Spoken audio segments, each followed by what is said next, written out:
tuning in. I wanted to remind you of our Road to 1,000 Subscribers giveaway that we have going on our YouTube channel.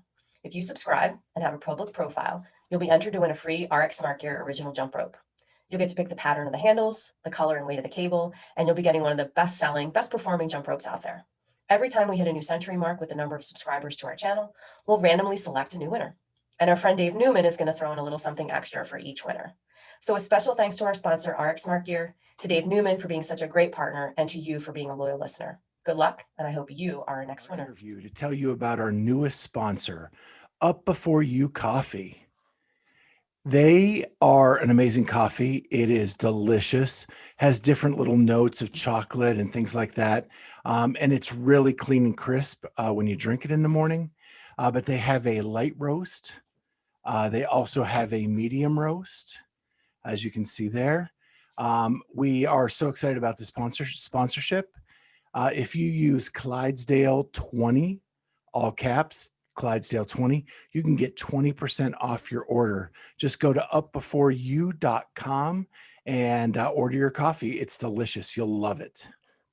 Hey everyone, welcome to the Clydesdale Fitness and Friends. My name is Scott Schweitzer. I am your host. I am the Clydesdale. We love to do fitness, and these are my friends. I have my co-host Amy with me and very special friend Alison Scudds. Alison, how are you? Hey, I'm doing great. Thank you so much for having me on here. Yeah, we're excited to have you. Amy and I both live in Columbus, Ohio. Yeah. And that is where you are from. Yes, hometown. Yeah. And so you were quite the athlete here in Columbus. Yeah. Yes, I guess so. Westland? Westland High School, represent. There you go. And you were valedictorian as well. I was. So what did you like about growing up in the Columbus area? In the Columbus area specifically, there's not that much that like really stands out to like Columbus specific. Like when you're a kid, you grow up and it's normal and you're just like, okay, that's what everybody's life is like, right? So you can't really distinguish that as a kid. But I think I just, especially as an adult and even when I was growing up, I was just always so grateful to be in the family that I was born into. They're just so loving and supportive. And even to this day, there's just looking back at my life and hearing experiences from other of my friends and whatnot, like anything that I ever wanted to do, my parents were just like, yeah, you can do that. And just like 100% committed. And I think that's where I got a lot of my confidence, which then, led to my success as an athlete and a student and anything that I wanted to do, really. So when you were in high school, you did track, golf? Yep. Cheerleading? Yep. And anything else?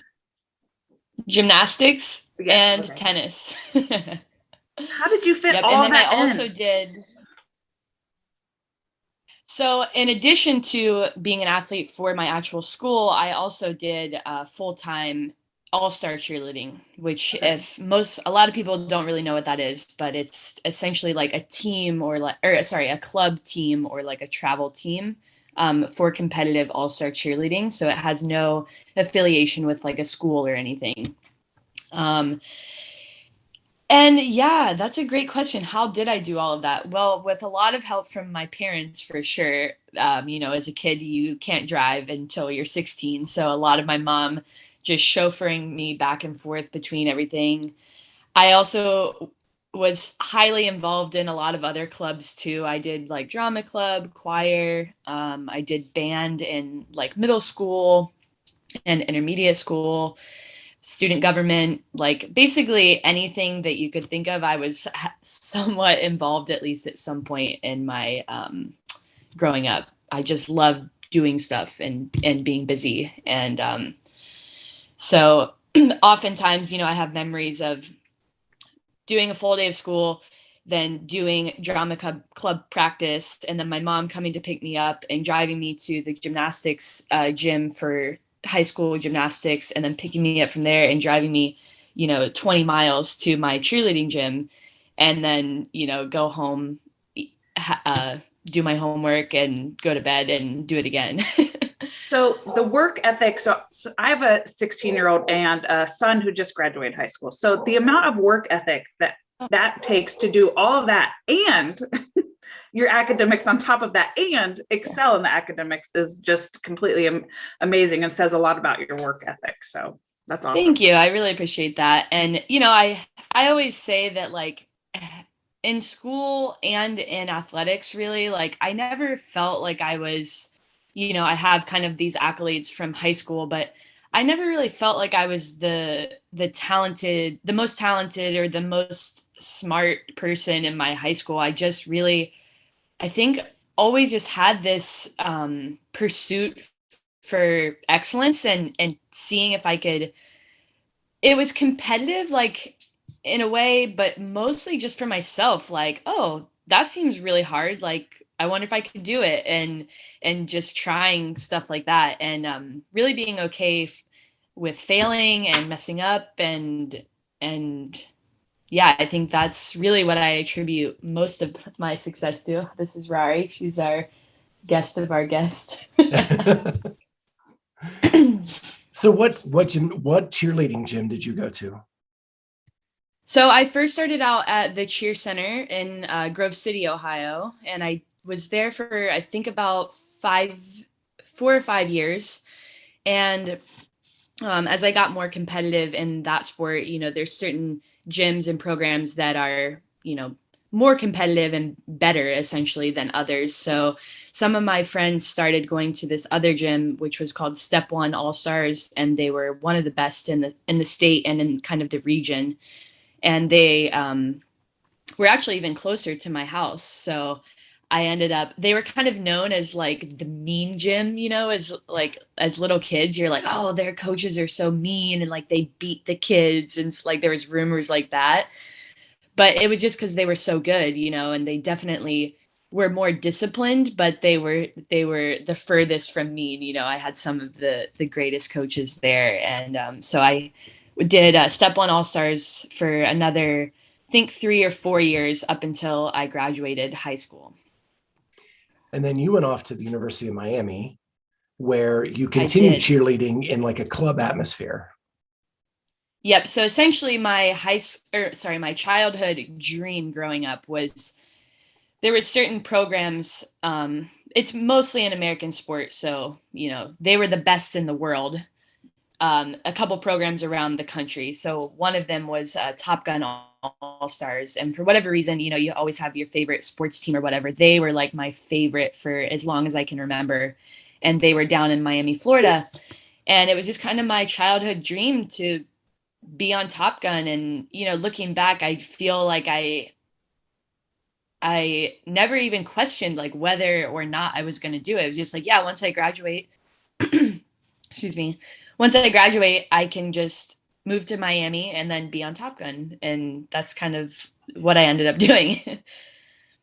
And you competed at the Worlds in that first year with them. Yes, I did. And how did that go? And they have, it was such an incredible experience. I mean,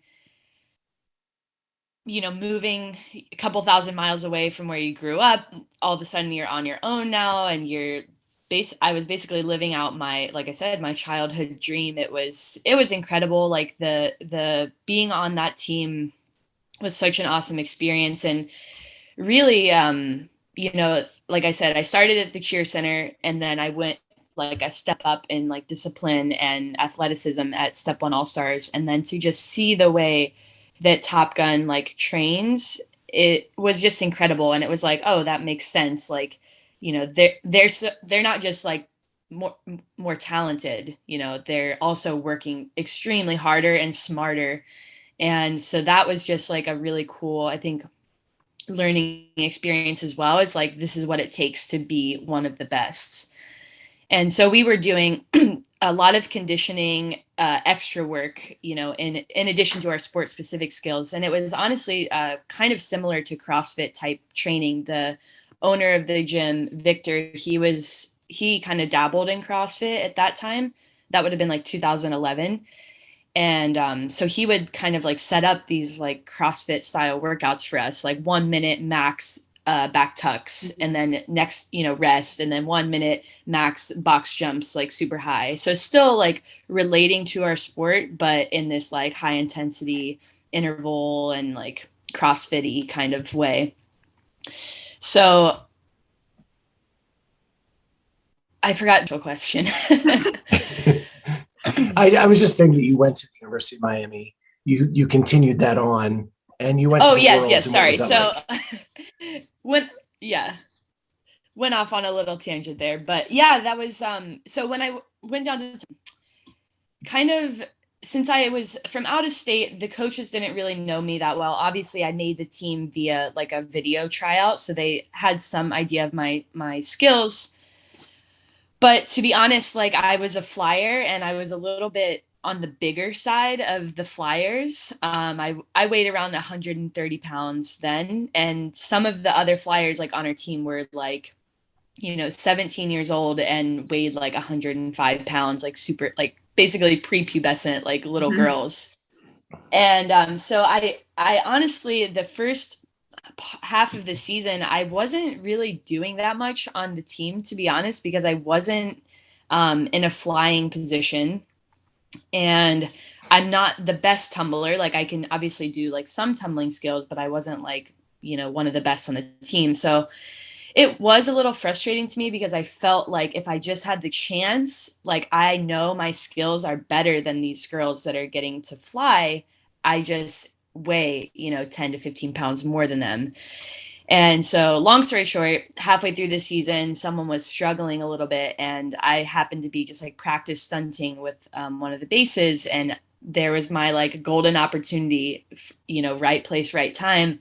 And my coach was like, all right, you're out, Allie's in. And I ended up getting like the center spot, flying spot, which is like the best one. And I got to do that at Worlds for 2 different stunts. And so it's kind of like this whole story of like just gutting it out and like doing the hard work and like waiting for my opportunity to shine. And then I ended up getting it. So that was a really cool way to end the season. And I decided to retire after that year, even though I would have loved to become a world champion. We didn't win that year, but it was just so much work. And I was already starting to like just get more involved at the University of Miami. And I felt a lot closer with my people at school versus the people on my team, which was actually like the reverse of what I experienced growing up. Like in high school, I was not really that close with anyone in my high school compared to the relationships that I had on my cheerleading team. So what did you focus your academics on at Miami?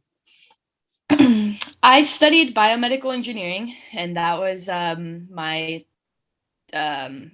degree, I guess, going in. That was what I decided to pick. And again, it was kind of like, oh, that sounds really hard. Like, I wonder if I could do it.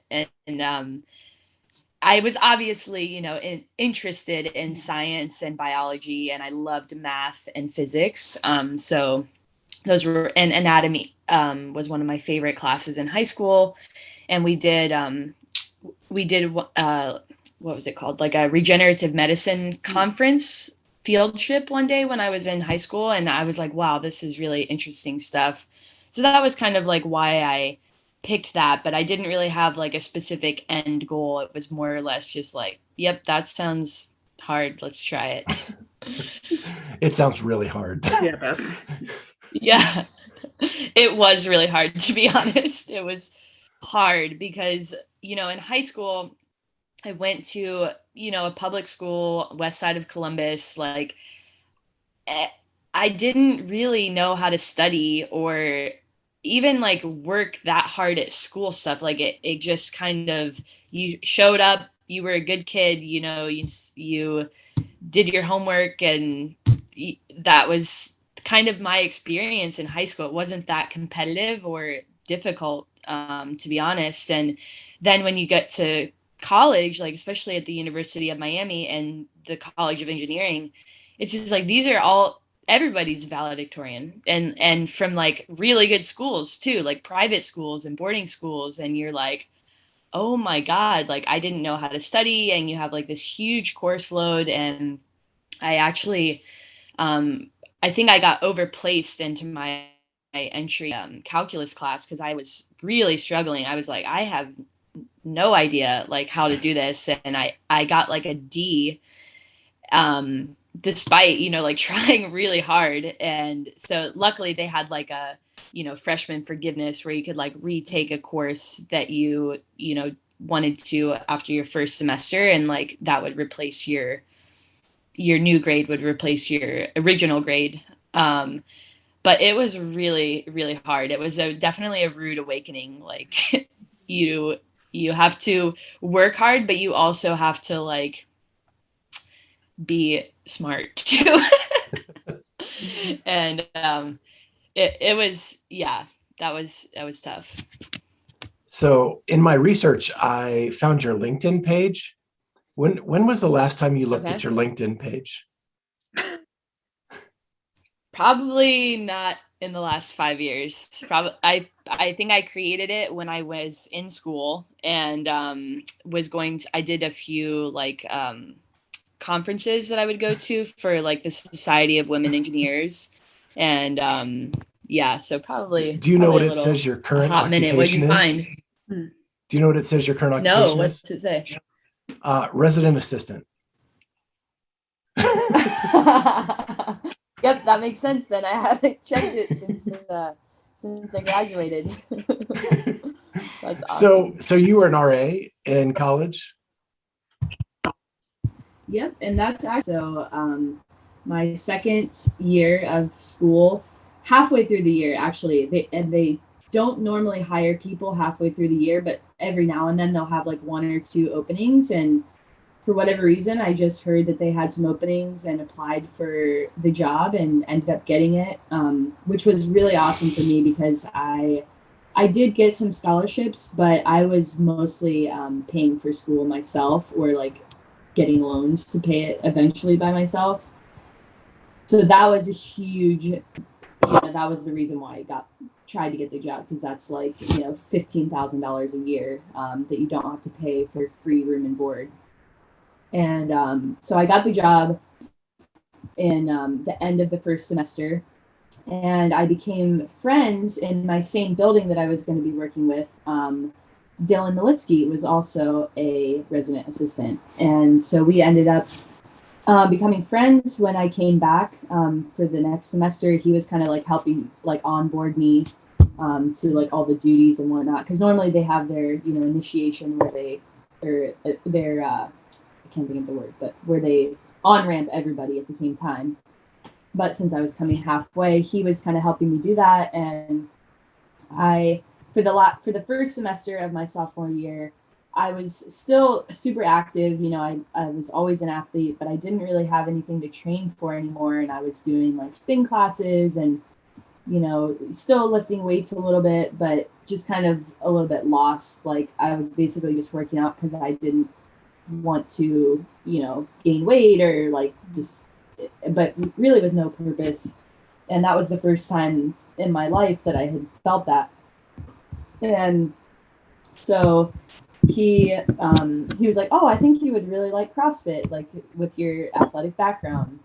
And I was like, oh, I didn't really know what CrossFit was. So we did a couple like CrossFit style workouts. And because that was in January, he was like, oh, my gym is hosting this event downtown. Like, you should come check it out. And it was Wadapalooza. And so I went to Wadapalooza, and that would have been in 2013. Yep, 2013, Wadapalooza. And it was basically like love at first sight. Like, I remember sitting in the stands, like watching Telena Fortunato do like super high box jumps and bar muscle ups, and I was like, yep, I'm gonna do that. and so it was like from there on out, I was like already in. Like I hadn't even really done an actual CrossFit workout like in the CrossFit gym. So, and I knew I wanted to compete. Obviously, like my whole life I had been a competitor, and I had already felt like I was missing that, but wasn't able to verbalize it. So it sounds like a common theme of you see something that looks really hard and then you decide that's the thing you want to do. Yeah. Yeah, sounds pretty accurate. And so your first CrossFit gym was Peak, right? Yep. And that's with Dylan and Noah. Not a bad one. Noah, Guido Trinidad is the owner, and obviously Dylan Militsky was there at the time, and a bunch of other. So Noah and Dylan, actually, we all kind of have a very similar like coming to CrossFit story, because we were all three resident assistants at UM, and we started at Peak 360. And so Noah and Dylan actually founded the Canes CrossFit Club at University of Miami. So they had like a partnership with Peak and the school to kind of like help the students pay for the memberships and whatnot. So we had like a college community too at Peak. So you started the Canes, or not? They started the Canes Club. So were you working out with them a lot in those early days? Pretty much. I don't think I didn't cross paths with Noah like right off the bat, but he was definitely there. And then we actually met through, like, I was in a sorority and he was in a fraternity. So I think we met like through school actually first at some like social event, and then kind of like, oh yeah, like we both go to Peak. Mm-hmm. And he was a coach at Peak at the time too. It's such a small world how that all happened in such a little community. And Miami's not little. Yeah. I mean, that's huge. Yeah, for sure. And it was definitely, that having that initial experience, I'm sure I would have still competed or like found my way to like a competitive gym or something had I started at a different gym. But just having that right off the bat with like Noah just starting to really get into CrossFit, and then Guido also, I think he had made it to the games the year before. So just being surrounded by people that were already at the highest level basically was super influential. And also like when it came time for me to graduate, I was just starting to get, more serious into CrossFit. The first couple of years you're kind of just like learning everything and having fun with it. And then I realized that this is like an actual like sport that people do full time. Essentially, that was kind of around the year that more athletes were starting to, be full-time athletes. And that's kind of like what it required to get to that next level. And so, yeah, having them as inspirations and influences really like helped me decide. When I got to graduating, I was kind of like, well, I have this degree that I could essentially, get a career in or go down that path, or I could try to commit, full-time, essentially as much full-time as I could as an athlete to try to pursue this dream of mine of going to the CrossFit Games. And yeah, I decided that my degree would always be there, and that this really, you only have a certain amount of time in your life to be at your peak physical performance, and that, not having any type of responsibilities like a family or a house or anything tying me down, like this was truly the best time for me to just kind of go for it. And I had the full support, from my parents. They were just like, yeah, like I said before, you can do it. And so that's when I I became a CrossFit coach. Obviously I still had to pay bills and stuff at the time. So I was coaching a lot at Peak 360. And also I basically went to Guido and was like, hey, like, I want to do this. Can you help me do this somehow? And he was like, yep. Obviously I can't just pay you, but like, if you can come, coach obviously, but then like come up with some other ways. And he was super, just empowering to just like, yeah, like whatever you want to do, we can try to make it happen. And so I was coaching, I was doing personal training, and then I also helped develop their Sweat 360 class, which is kind of like a CrossFit style boot camp. But Guido really had a different, a special vision for it. Like a lot of boot camp classes are just like watered down CrossFit. but he wanted it to be something completely different that was a really, really tough workout without, skills and barbells, but that like a games level athlete could still take and get like a really good workout out of. So we kind of like collaborated on that. And then I ended up taking over programming for that full time, which was really fun and a great learning experience. And then I also did their social media. So that was kind of like how I made ends meet while I was still able to be in the gym training a lot.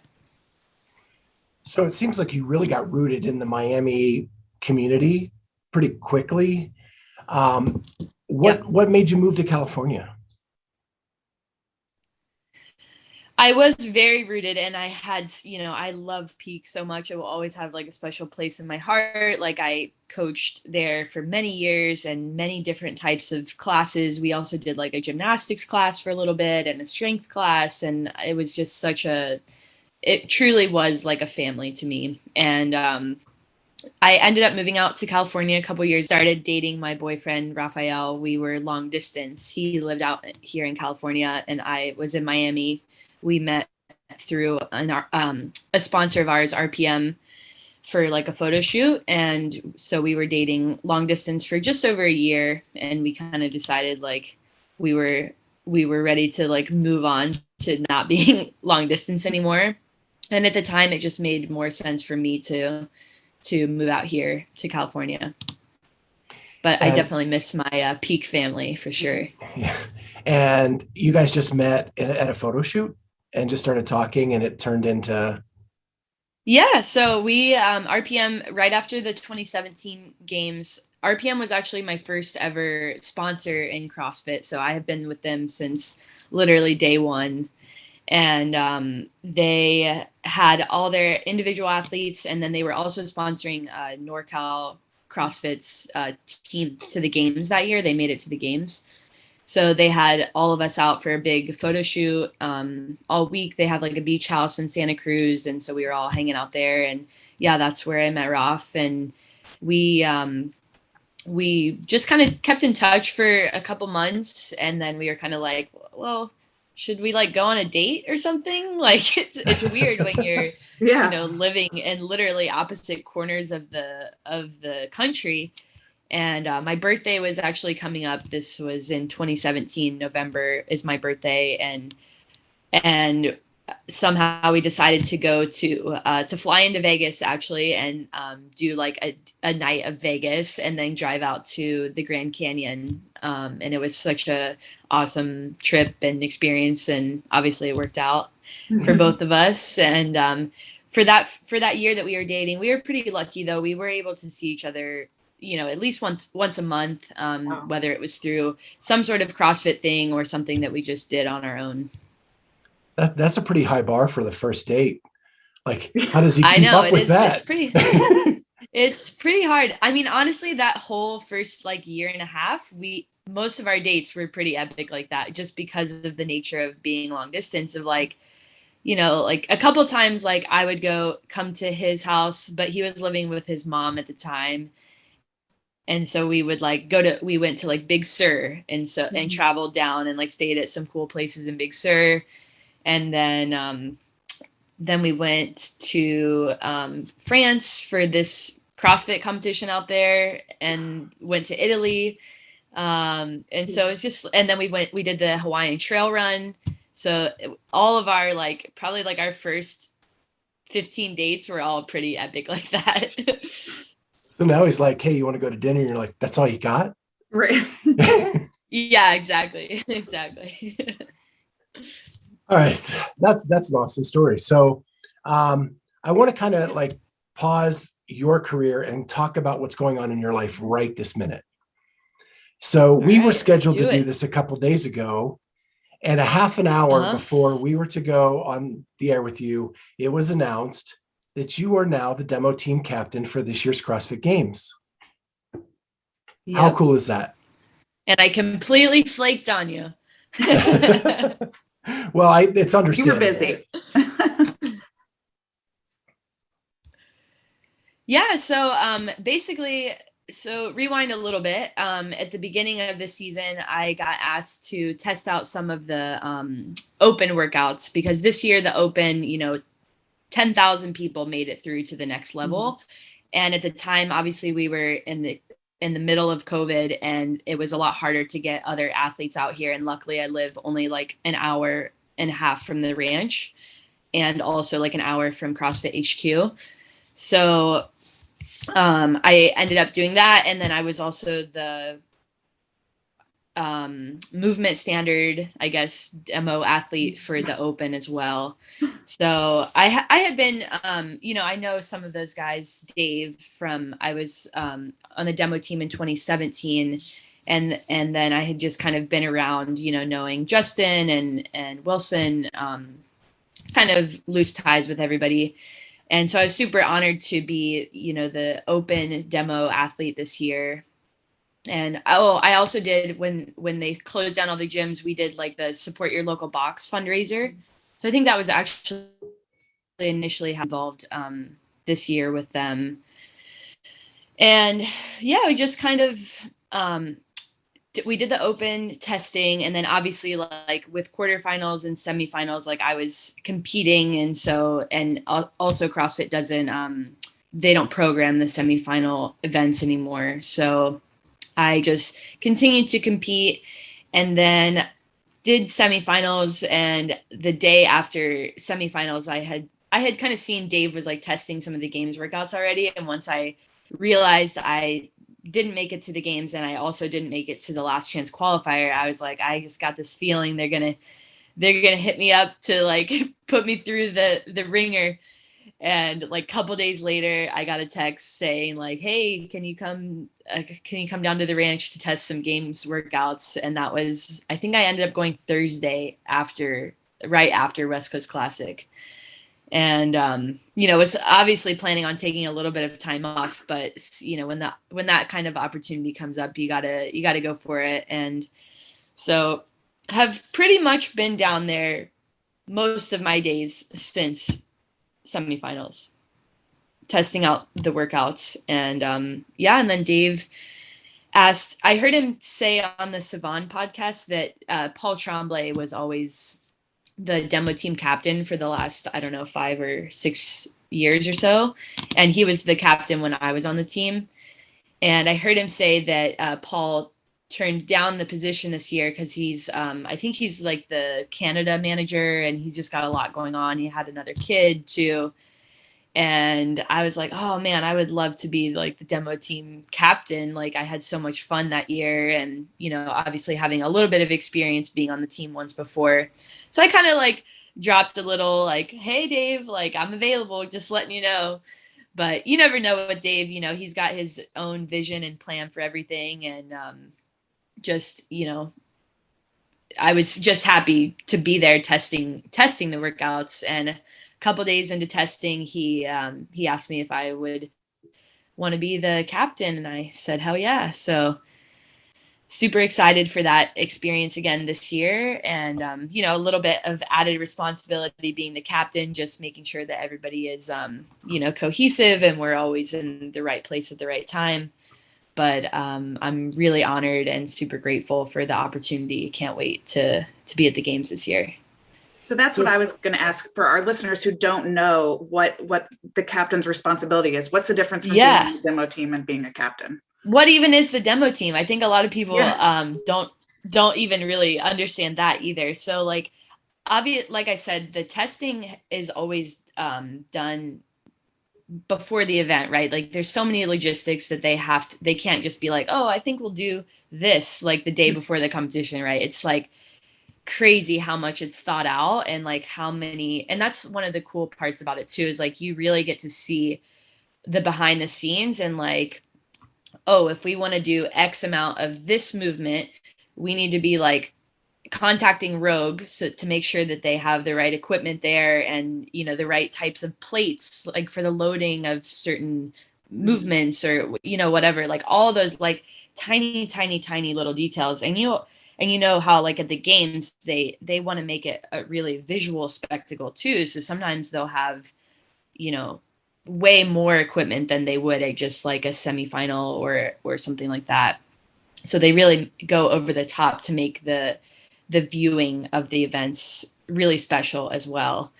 And so most of that is worked out before the competition. And that's what I realized in 2017 too, when we went out, when I was on the demo team that year. They had all the like CrossFit events already planned out.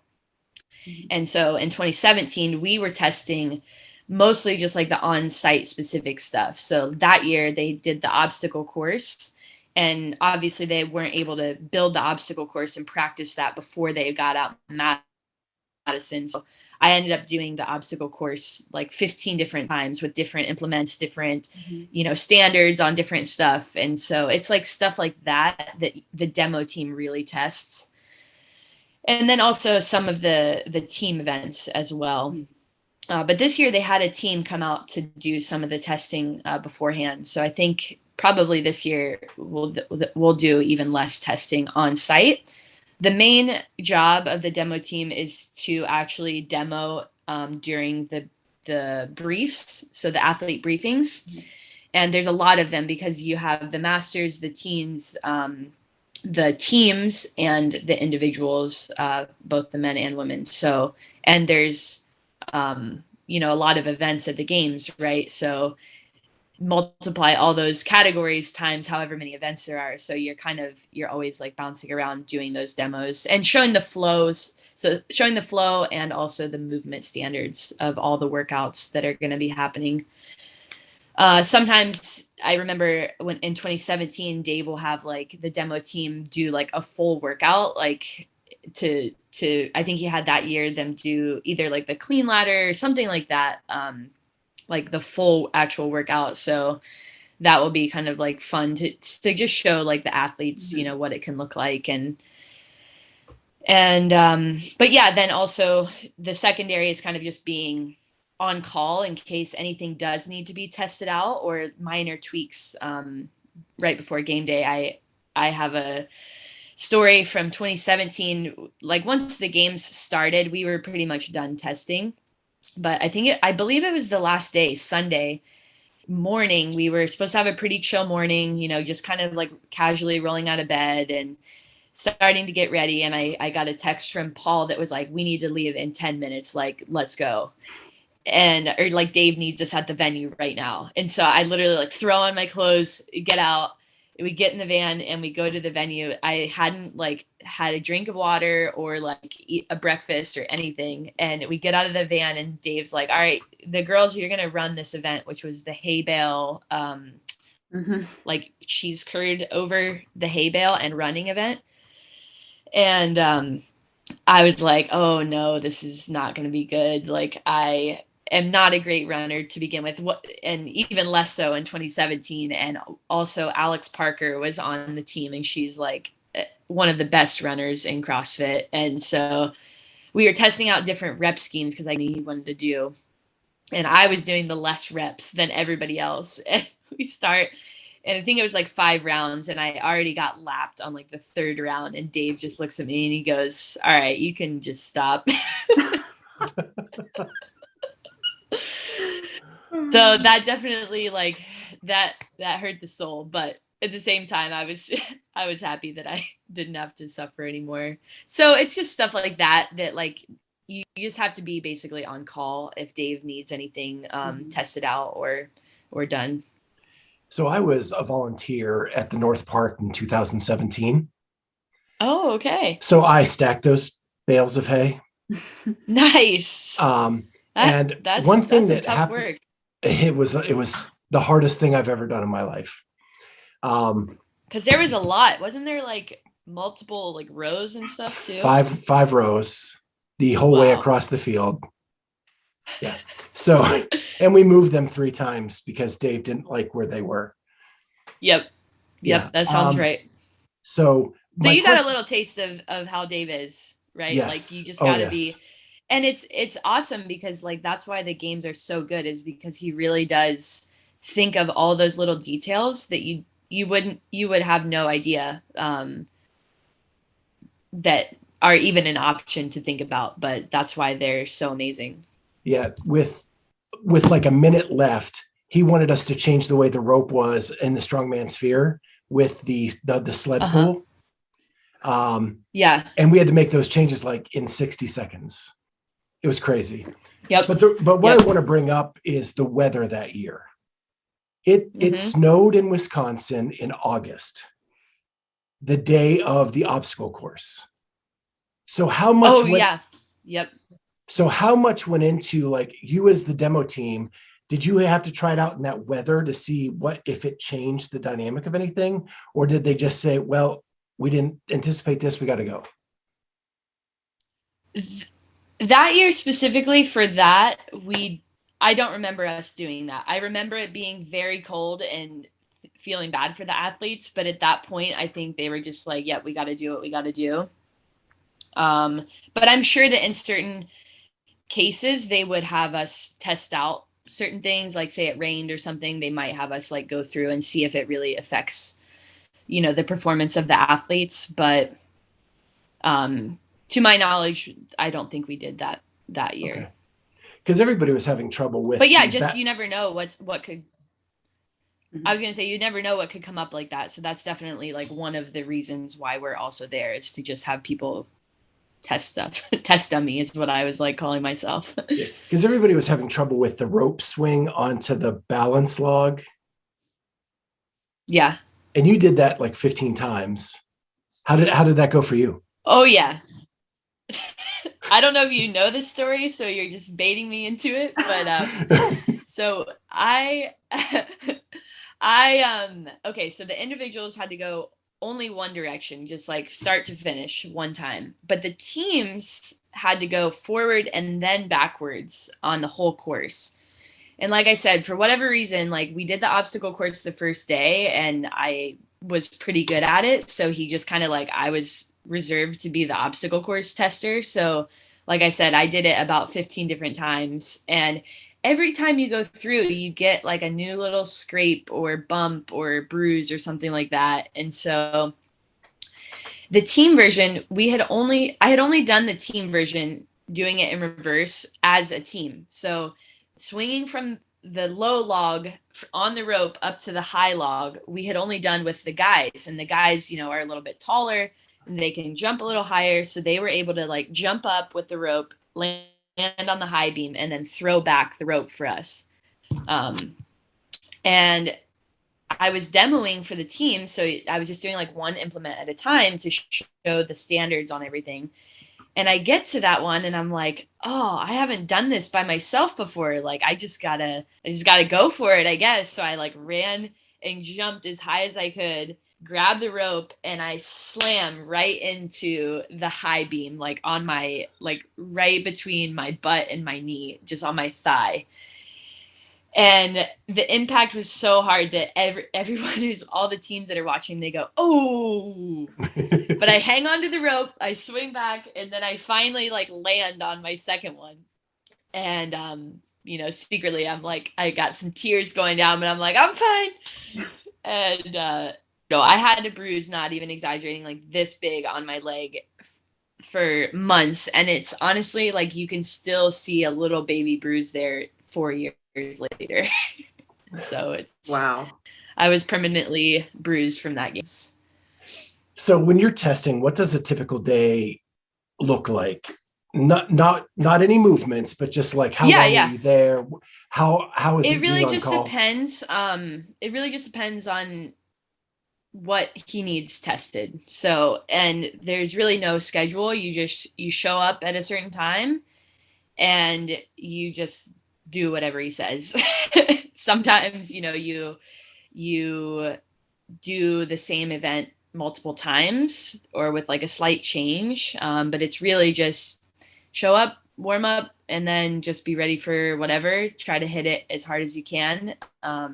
It's really different than training or competing because, especially myself, I love to have a plan and like I like to think things through and be prepared. But it's truly like you got to just do whatever he needs done. And yeah, I've tested like different variations of the same workouts many times. And yeah, I just try to have I always just have a fun attitude with it.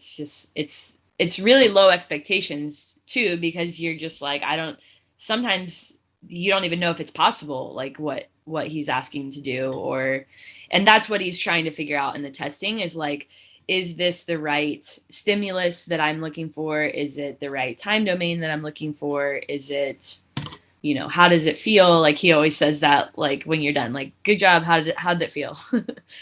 And so some events are a little bit more straightforward and he knows like what he wants, but some of them are a little bit more specific. Like that year in 2017 with the hay bales, like he probably had a certain time domain in his mind that the burpees were going to take a certain amount of time. So that's why he was testing different reps. So just stuff like that. So I'm really stoked for you. I think that's really cool. One other thing about 2017, where we got to hang out as volunteers, was where you guys got to hang out in that barn in between things. And we shared the same TVs watching events. And I was such a fanboy back then. Like I was just so stoked to be that close to the demo team. Oh, that's awesome. Yeah, it is really fun. And it's always like really inspiring to, to be like a part of the events that are happening. Obviously you have a lot of FOMO because you're like, oh, I wish I could be there. And usually the people on the demo team are people that were pretty close to making it that year. And so that's always the, you're like standing right there on the sidelines and you're like, I did this workout. And but it's such a, unique opportunity too. And like I said, I'm just so excited for it. How much does it help you going into the next season being a part of it?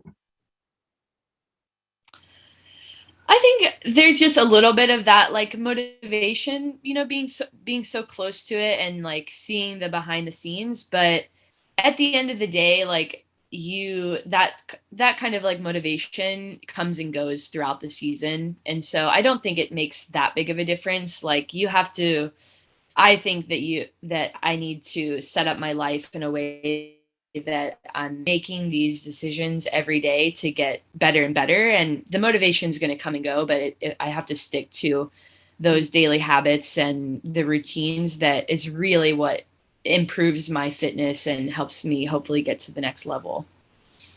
So let's look at this season with you. So we know you move well, or CrossFit wouldn't use you as the demo for all of the movements. You made it all the way through to the semifinals, where you got to compete at West Coast Classic. And you've yet to taste the games ticket as an individual athlete, and you were pretty close this year. So walk us through the West Coast Classic, because your start wasn't awesome, but your end was great. Yeah, thank you. Thank you very much. In my perspective of West Coast Classic, the start was awesome, the middle was awesome, and the end was awesome. Like you, as an athlete, you train all year, you don't know what you're really preparing for. You try to work on your weaknesses that are based off of, data that you have from other competitions and just like how you grew up as an athlete. Like I was saying before, I mostly did competitive cheerleading and like explosive sports. So I'm pretty good at like the sprint type events, and I've never really been a great, long distance runner or like long aerobics. So that's something that I know that I've always had to work on.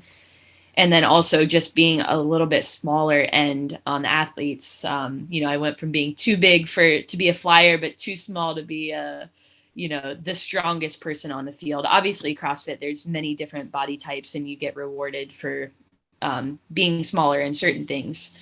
But, even if I quit CrossFit and lift every single day, like I'm probably still not ever going to be as strong as Danny Spiegel or Amanda or someone. So just kind of like capitalizing on areas where you can. So all that to say, I was really, really proud of my physical preparation, my mental preparation, and my execution for West Coast Classic.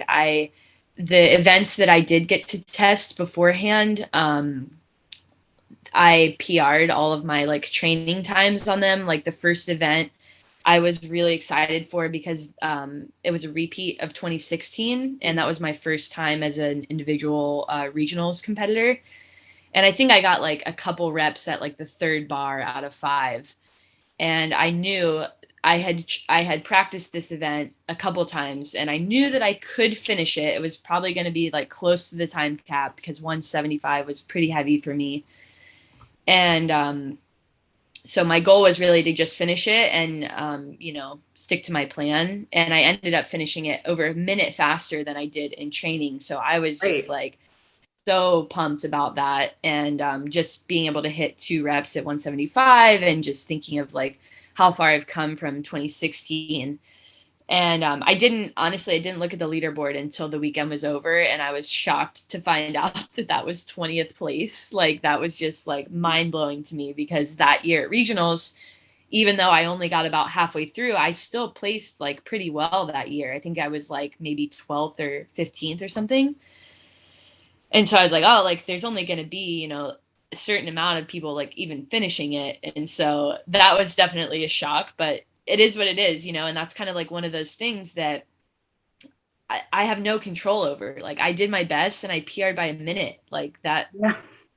Like I have no control that was 20th place. And so, that there was 19 other girls who did it faster than me at that competition. So, and then the second event was kind of the same thing. Like it was a better placement for me. I don't remember what place, but I had tested it a couple times in training, and especially with the legless rope climbs, like I knew that I had to rest a certain amount in between the reps, because otherwise I was going to get to failure and then I would be stuck on the last rope climb.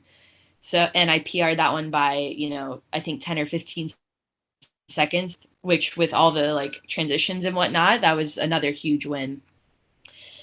And then the second day, the third event was the Ruck Run, which, like I said before, a long run is, even if I only worked on that, like I don't know if I would ever win that type of event. But I had in my plan, 3, 2, 1, go. Everyone started and everyone was sprinting out the get-go. And I was like, well, I know that I can't hold that pace. So this is a 40-minute long workout. And so I just have to, do what I can do. I've done a lot of mindset work this year. And one of the most influential things that I've learned is just like embracing like an ultra realist.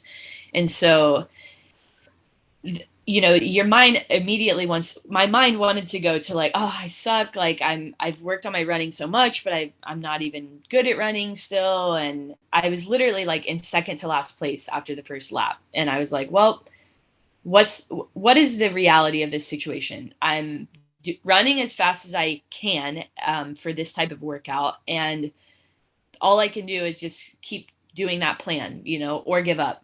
And those are really my only 2 options right now. And so I was like, well, let me just keep going at my pace. And already it was 4 loops, and each loop you got a heavier weight. Mm-hmm. Already on the second loop, I came out in second to last place. And I could see girls that were already walking. And I was like, okay, well, I'm just not going to walk the whole time. And, kept on my pace, was able to pick off like 3 or 4 girls each loop. And so it actually became like really fun. Like that was one of the most like fun workouts. It was really tough to just like keep on, trucking the whole time. And then at the very last loop, I was about 200 meters out. There was 2 girls that were pretty far ahead of me that were holding their pace. And I was like, I don't know if I have enough juice to like really sprint up and pass them, empty it too early also. So we passed like the last turnaround, and people from the crowd were saying there was like only 1 more minute left in the time cap. And we didn't really know what would happen if you got time capped, but I was like, I've passed a significant amount of people this lap. And so I don't want them to just take my chip timer from round 3. So I just like booked it the rest of the way and ended up passing those 2 girls within the last like 50 feet of the finish line. So that one was another, just like, I was really proud of my execution and game plan, and also just like the grit that it took to stay in it even when I thought like I was going to get second to last, because I was like, well, they're just way better runners than I am, and there's nothing I can do about it. So just sticking with that. So that was kind of the theme for throughout all the events, is like I said, I felt like I really did do the best of my ability, and I just wasn't good enough this year, and that's okay. Like that's part of the journey of sport, is just like constantly getting better, and the better that I can dial in those, you know, the game day stuff, once my actual like fitness is where it needs to be fit enough to make it to the games, I don't have to worry about like, oh, well, will my execution be good, or will I have like, you know, a mental breakdown or something, because I've been working on all those things. So it's just like, you know, another piece of the puzzle, and hopefully they'll all come together one day. So I got to tell you, this was the first year I ever got to travel to all of the semifinals. And I love the way you said that it was all awesome. Every day was awesome. Yeah. And because when you're working out, you smile the entire time. Like it's infectious. Like people, I just wanted to root for you because you were out there and you just had this huge smile on your face, and I wanted you to do well. And I love that mindset. Thank you. Thank you. Yeah, that's just something that throughout the years that I've just realized is really organically, naturally me, is like, I like to have fun. And I like to say, like, it doesn't have to be fun to be fun, meaning like you can be uncomfortable and, you know, in pain and suffer, but like it's kind of fun also. Like how many athletes would have loved the opportunity to compete at semifinals that year, and like all the judges and volunteers and spectators, like they really just want the athletes to do well, and they love our sport. And it's just so, I don't know, it seems kind of like corny to say it, but just like it's such a unique opportunity, and like I'm just so grateful to even be out there. And I think also like my boyfriend, he broke his wrist at the beginning of this year too, and just being really close to somebody who had their like season taken away from them, I was just like, yeah, of course I want to make it to the games, but I'm just so happy that my body is healthy and like I can be doing what I'm doing. Like there's nothing to be like, there's only gratefulness in that situation for me.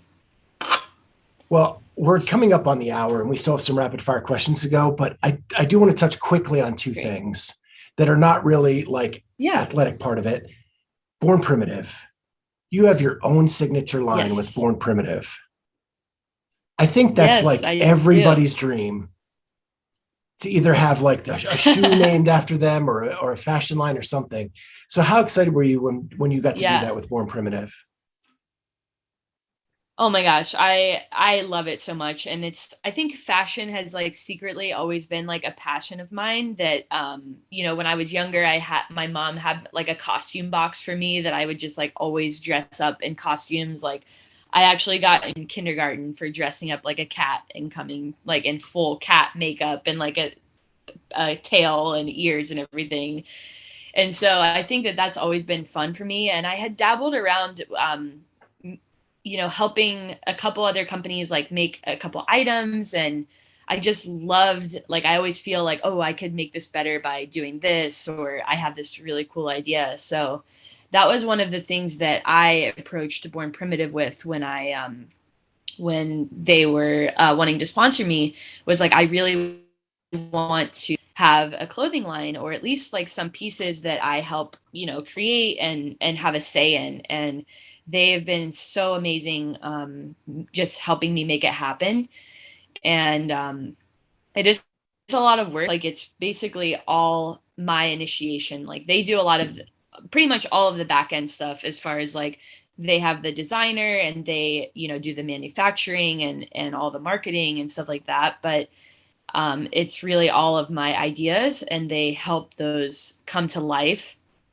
And it's just been such a fun process to like, just like anything else, you know, when you aren't really that involved, you don't realize everything that goes into it. But it's fun to like have an idea, like come from literally just like inside my head to like a piece that I'm actually wearing, and getting to say, pick out and create the tags and the branding that we do, and like, what the logos look like and where those go, and like little like details like that.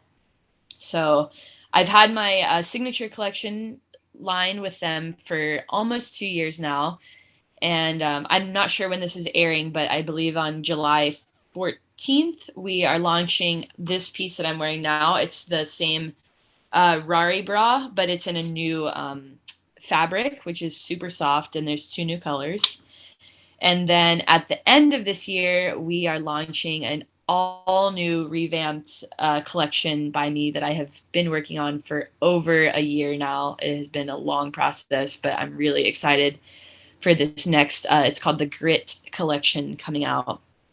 And then I'm also going to do like an underwear, like bra and underwear line also with them. So lots of good things coming down the pipeline with Born Primitive for the Scudds collection. So the other thing I wanted to touch on, and we probably don't have enough time today, but you had wrote some blogs about the effects of hormonal birth control. Yes. And I have a 19-year-old daughter who is on birth control, and I was fascinated about what you discovered being on it and being off of it. If you have time, I'd love to know why you did that and why that was important to you. Oh yes, absolutely. This another area that I'm super passionate about, and I think that growing up, I got on birth control when I was really young because I had really heavy periods, and like as a young teenager who's active, that's kind of like, it's kind of annoying, and obviously as a kid you don't know like what's going on, and they don't like really teach you that in school, and it kind of goes down the line, right? Like my mom wasn't really taught that, or my parents weren't really taught that, so they didn't even really know. So that's why I was prescribed birth control to like regulate my periods. But come to find out, like that's not really what happens when you're on birth control. You actually don't even have like an actual period. Like your body is not ovulating anymore, and then you're not the bleed that you have is just like they call like a breakthrough bleed. And I'm not like super fresh on all the like science and technical terms, but for me the journey was a couple years ago. I felt like I was kind of unturning every other stone that I could to my performance, right? Like I had nutrition coaching, I had physical coaching, I had mindset coaching, I was sleeping really well, I was recovering, all that stuff. And this was kind of the hormonal birth control was the one thing that I hadn't even really thought of. Like you're putting, hormones in your body, and that has to have some sort of, in my opinion, I was like, I feel like that has to have some effect on you.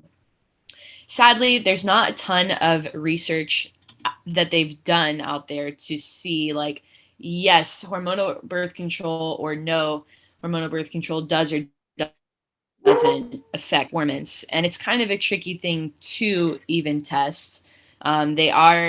There are some studies that have come out within the last year or so that are saying like, yeah, we don't really know. It's not a clear yes or a clear no. And it's very like person to person also.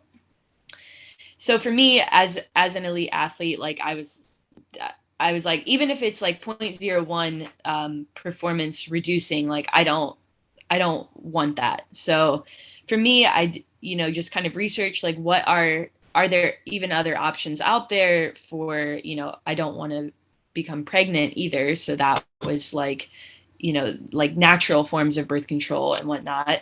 So, and just really learning that there are other options out there, and learning how my body even works. Like I didn't even understand like what the menstrual cycle even was. Like, I didn't even know that you had like a small fertile period, that like I kind of just thought you could just get pregnant any time of the anytime, but that's not actually true. So for me, it was just like such a empowering experience to like, one, just learn how my body's working, and then two, be able to make like informed decisions about my body with that information versus just like going with the flow or thinking that I had to be on hormones.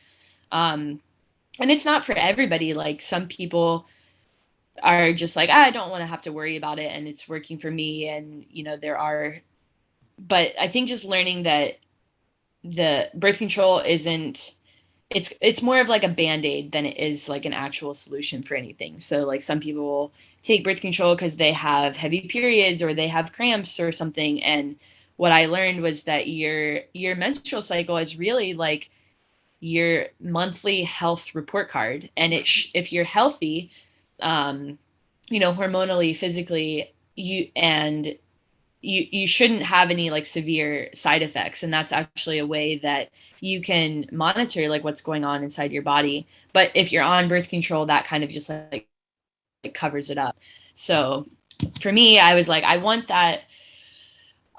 If there is any type of like performance decrease, I don't want that. And then if there is any type of underlying health issues, especially somebody who's putting a lot of stress on my body through training, I want to be aware of that as well. So for those reasons, I decided to come off of birth control, and I am super happy about my decision and just like the journey and learning experience it's been. And I think that's the biggest message that I'd like to get across to other people is like, not that birth control is bad or that nobody should be on it, because some people, that's the right decision for them, but just that they have the choice and there are other options, and it helps you to learn actually how your body is working.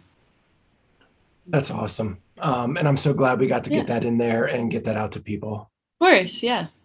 Yeah. And also, if you're listening to this podcast and you want some more information, definitely check out my blogs. Like I said, I'm not a medical professional or even like a specialist, in this. I just, learned by reading a couple books and, following a couple people who are actually experts on Instagram. But feel free to reach out to me if you have any specific questions or, want some guidance or help on your journey.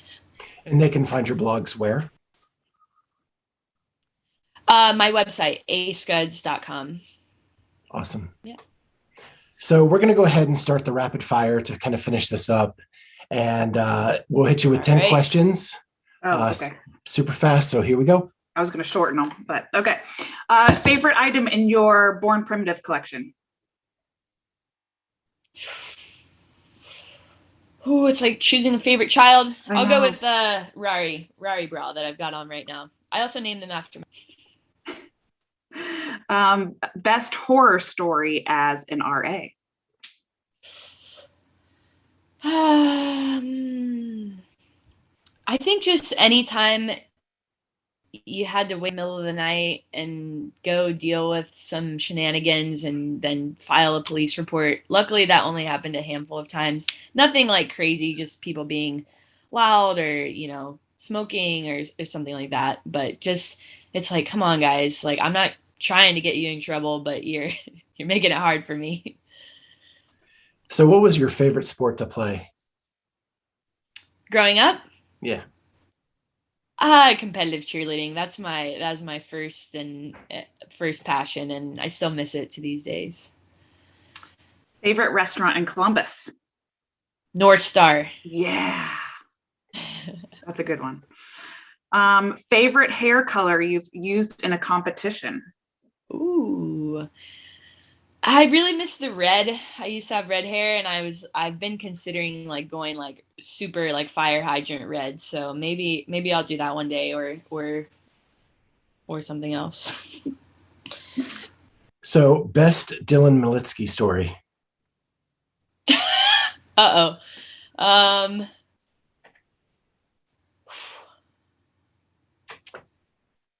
Can't really think of one off the top of my head, but I'm sure that there was some good times. Craziest trick you ever did as a flyer?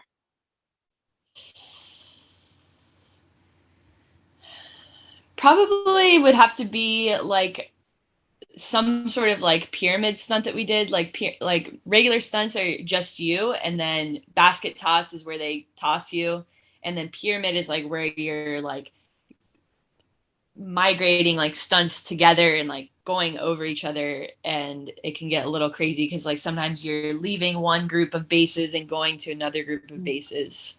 So that was always kind of like the sketchiest, and there was a lot of learning like, oh, can we do this, like let's try this, and so that was probably the scariest. So you've done so many amazing things and you have so many, things under your belt, but what do you consider your greatest accomplishment?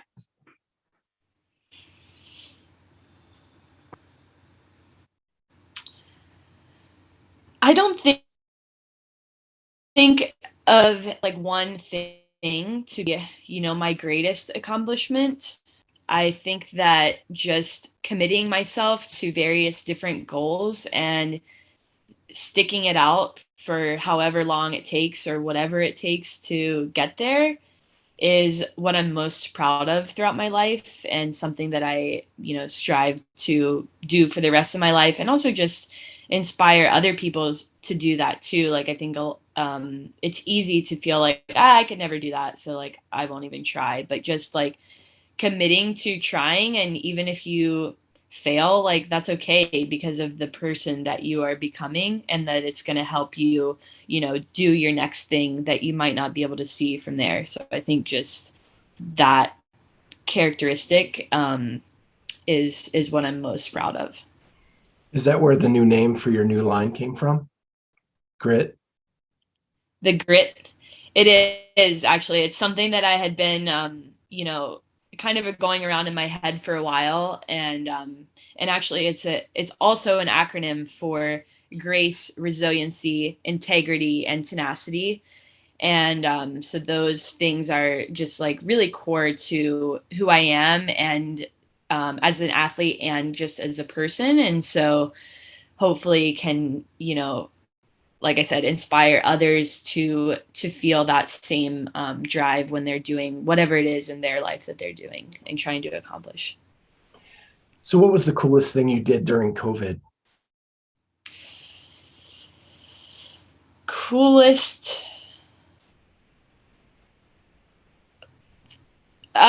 Building a home gym. I think that was probably the coolest. When the gyms closed down here, we were like, what? We can't just not work out for an undisclosed amount of time. So luckily, Raf's mom lives really close to us, and she has a 2-car garage with high ceiling.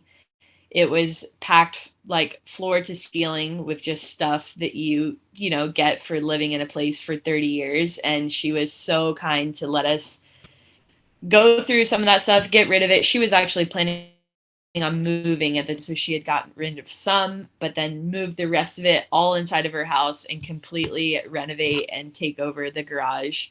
We painted it cool colors, and we got a custom rig. So that was probably the coolest thing. And last question, tacos or pizza? Pizza, but tacos are good too. I make pizza about 2 or 3 times a week. Well, I want to thank you so much, Alison, for being with us. You were a blast, and you've done so much. You're an overachiever by far. Thank you so much. I'm just happy to be here, getting to do everything, like the things that I love every day. And my main mission is to just inspire other people to do the same.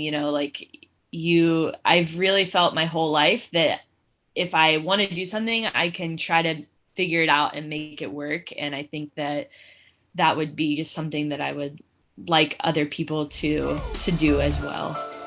Awesome.